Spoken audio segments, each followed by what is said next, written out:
Good afternoon. In today's presentation, we will discuss the steps necessary for viral reproduction. As previously discussed, viruses are microscopic organisms that require host cells to reproduce. Viruses contain small amounts of genetic information, or genomes, inside a protective shell. Viruses enter the host via mucosal membrane or broken skin, such as from a bug bite. Virons are a complete, fully developed virus outside of a host cell. Viruses are obligate intercellular parasites. They rely on the host machinery to replicate. Therefore, understanding the replication process is crucial for developing antiviral therapies.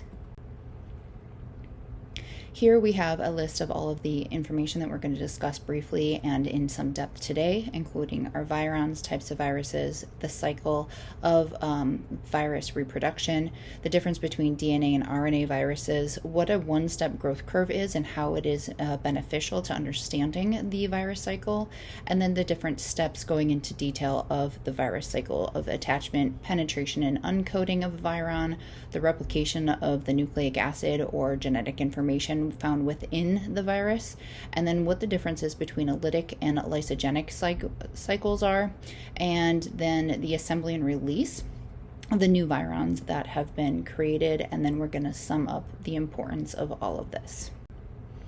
So looking here, virons consist of genomes of either DNA or RNA. And in the image here, we have an example of a naked nucleocapsid virus.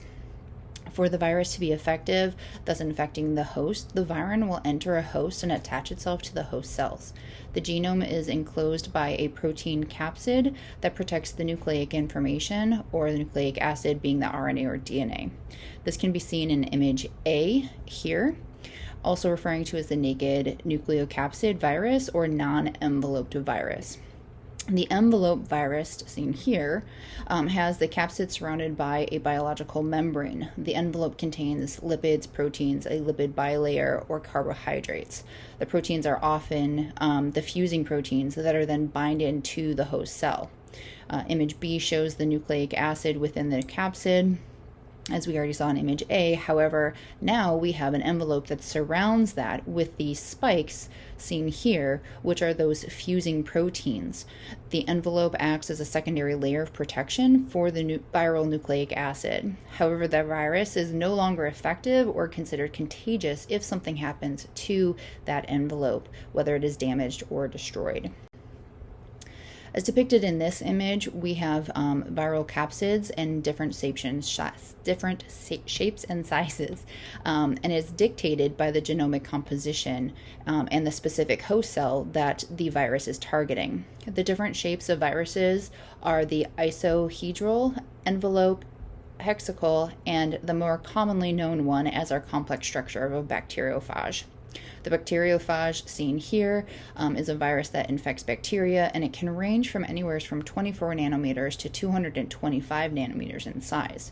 In contrasting, we have the isohedral rhinovirus that causes our common cold, and this can be roughly 30 nanometers in size, showcasing the complexity and different structural designs. Isohedral capsids are symmetrical, often spherical in appearance, that effectively encapsulate the viral genome. This allows for stability during the entry into a host cell. Enveloped capsids are surrounded by a lipid or bilipid membrane encapsulating the viral genome. The envelope capsid often are viruses that make entry into the immune system. Our hexacle capsids are rod-shaped, giving flexibility and length to the longer viral genomes. To simplify viral replication's complexity, as we will be going into detail throughout this presentation, here we have the viral life cycle. The viron must invade a host cell and take over the host metabolic machinery. One viron can give rise to several or even thousands of similar viruses in a single host cell, thus drastically altering the host cell and ultimately causing death. Those cells that do not die will continuously produce the virus, continually and further infecting the host. The viral life cycle is broken into 6 steps, which is referred in this flow chart. The first is the attachment to the host cell. The virus uncoats itself by removing a capsid layer, penetrating the cell's exterior, and then injects its genome or its genetic material into the host cell. The genome replication can occur when the viral genome hijacks the host cell's machinery to allow for transcription and translation to occur.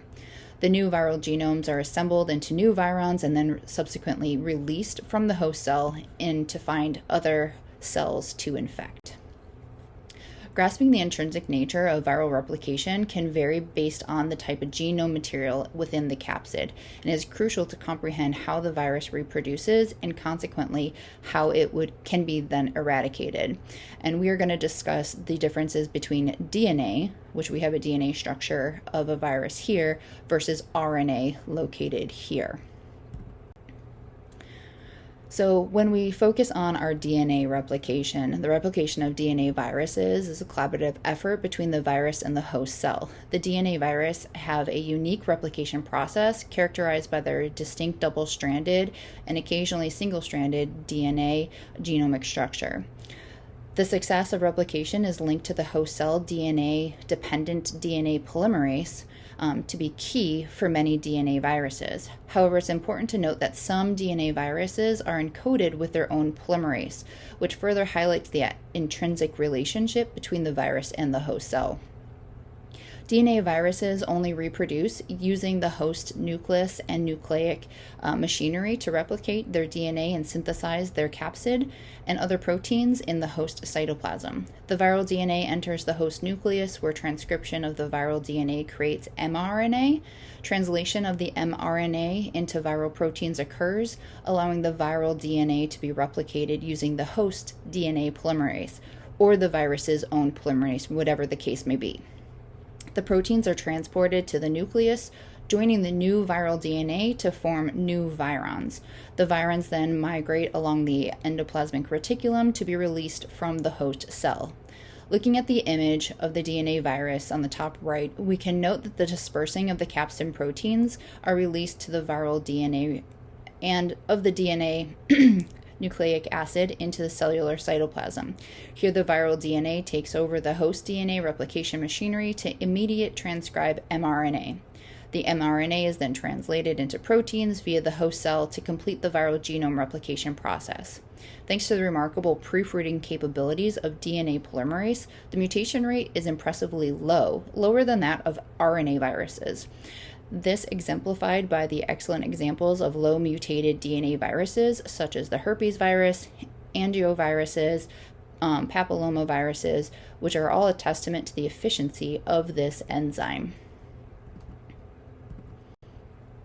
RNA viruses mainly carry the single-stranded RNA, but sometimes have a double-stranded RNA genomic structure.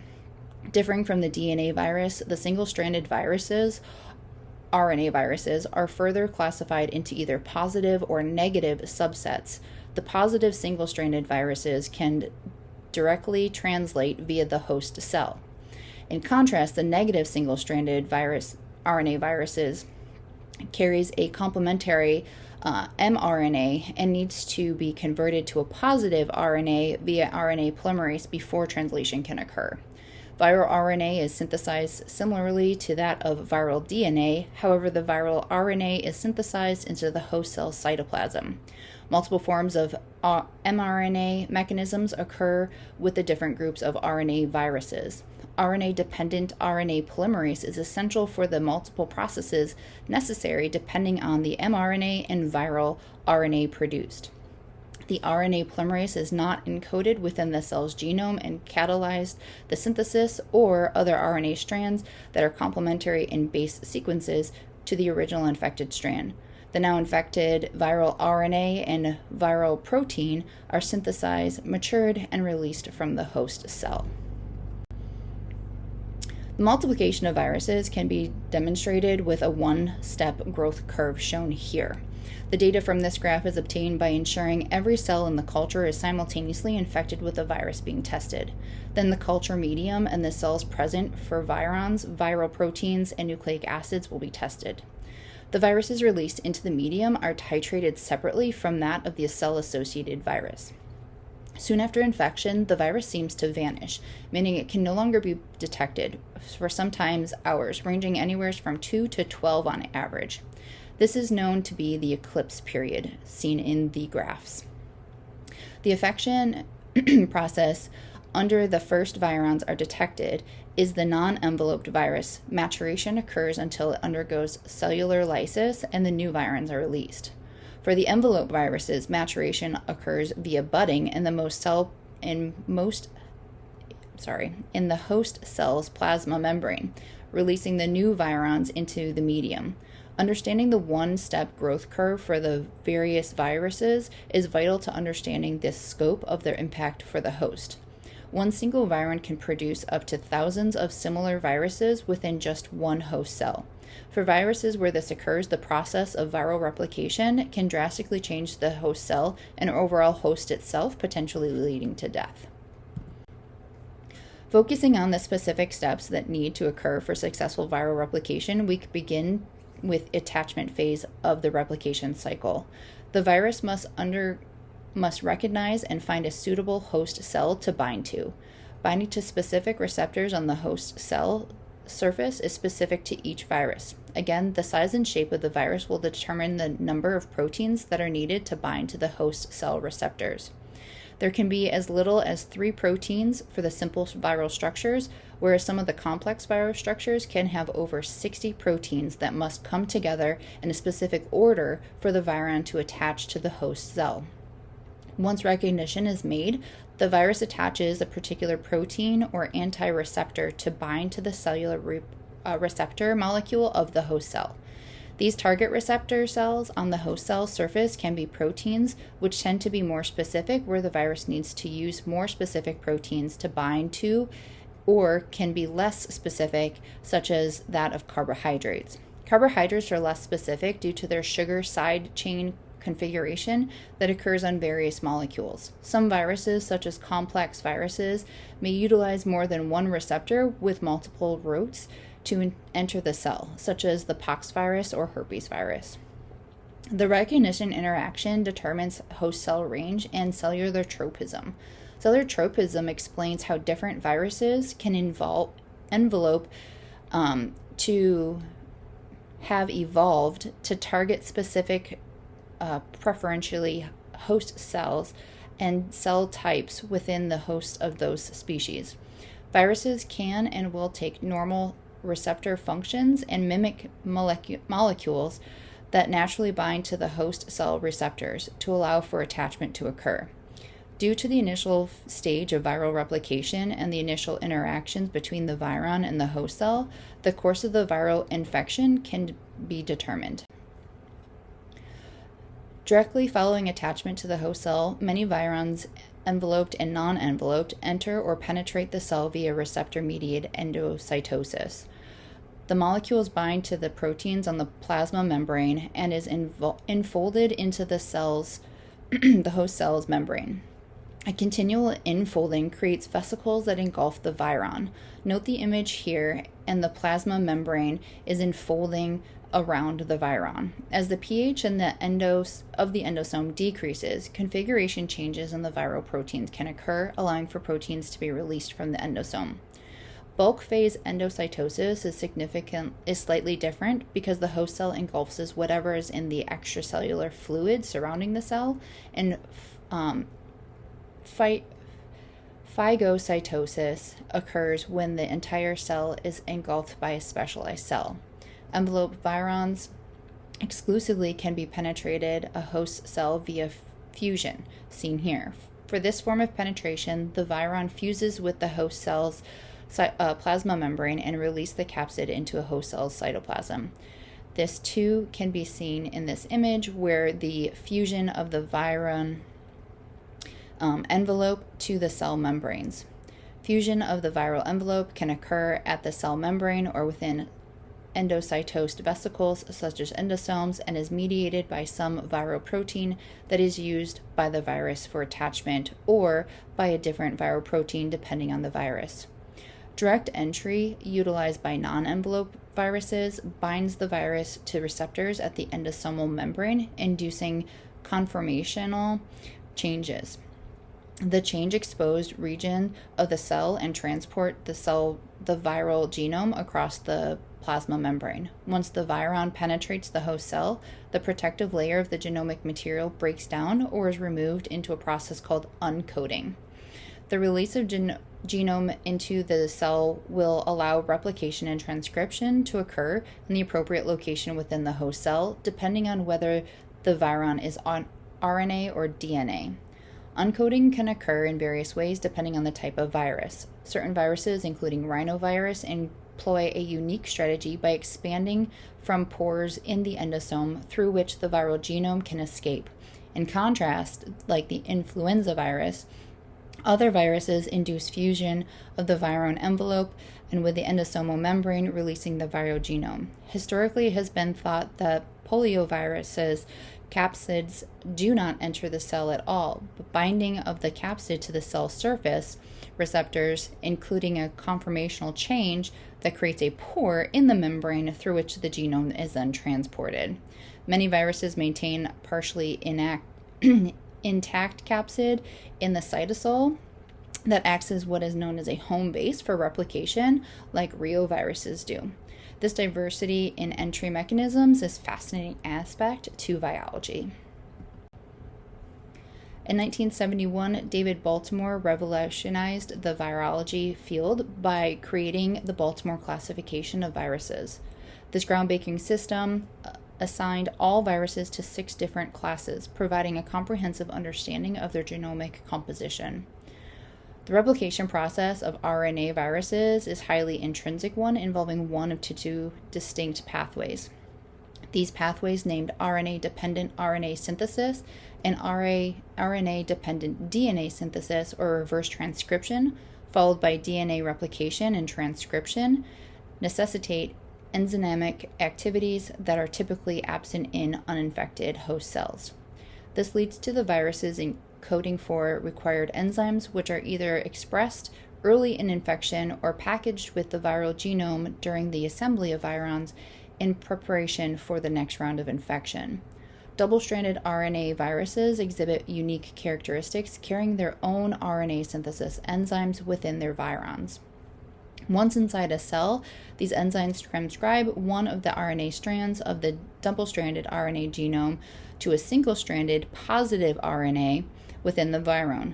Upon release into the cytoplasm through different channels in the viron, the single-stranded positive RNA is translated by the host cell machinery. Furthermore, the positive single-stranded RNA can act as a template for the negative RNA strand synthesis, which is then converted back to a double-stranded RNA genome for packaging. DNA viruses need only to generate messenger RNA through replication involves familiar strategies of that of the cell biology, which is transcription of mRNA from the double-stranded DNA and replication of double-stranded DNA within the cell nucleus. Many use host cells for these processes, while some larger viruses code their own enzymes of the single-stranded viruses. However, first convert their single-stranded DNA to double-stranded DNA intermediate using the host cell's DNA enzymes, which are then transcribed into messenger RNA. Cellular splicing machinery typically generates mature viral messenger RNAs. The switch from transcription to replication, that is, the switch from antigenome production to genomic nucleic acid for packaging, is highly regulated. Unlike RNA viruses, there is a strict demarcation for the timing of genomic DNA replication. Retroviridae are a group of retroviruses and ongenetic RNA viruses that utilize messenger RNA and RNA to form new retrovirus virons. This is due through reverse transcriptase. The viral RNA is a template to produce a complementary double-stranded DNA while degrading the original viral RNA. The newly formed viral DNA is integrated with the cell host DNA, creating a provirus. This provirus stays in the nucleus of the host cell, never leaving. The provirus can remain latent or expressed, producing new viruses and infecting the host. Some viruses may infect either through the lytic or lysogenic cycles. The lytic cycle leads to the lysis of the host cells, where the host cell will burst, releasing the newly formed virons. The lysogenic cycle is where the viral genome integrates into the host genome, and the lysogenic host cell, or prophage, becomes immune to further infection by the same virus. The prophage can remain dormant or latent, causing no harm to the host until an environmental trigger or induction occurs, resulting in the virus to resume the lytic cycle, releasing new virons via lysis. Components created thus far are collected at a particular cell site and assembled to form a immature virus particle. Depending on the virus will depend on the collection site. Some will occur in the nucleus, some in the plasma membrane, and others in the Golgi complex or other intracellular membranes. Many non-enveloped DNA viruses assemble their nucleocapsid in the nucleus, as it is the site of the genome replication. The viral proteins are brought through the nucleic pores to reach the assembly site. Using specific packaging sequences, the capsid proteins can form mature virons. Once the new virons mature and are ready to be released to infect more host cells, 3 various release mechanisms occur: budding, lysis, or exocytosis. Budding occurs when envelope viruses acquire their membrane from the host cell's membrane and exit the cell without immediate lysis. An example of this would be the influenza virus.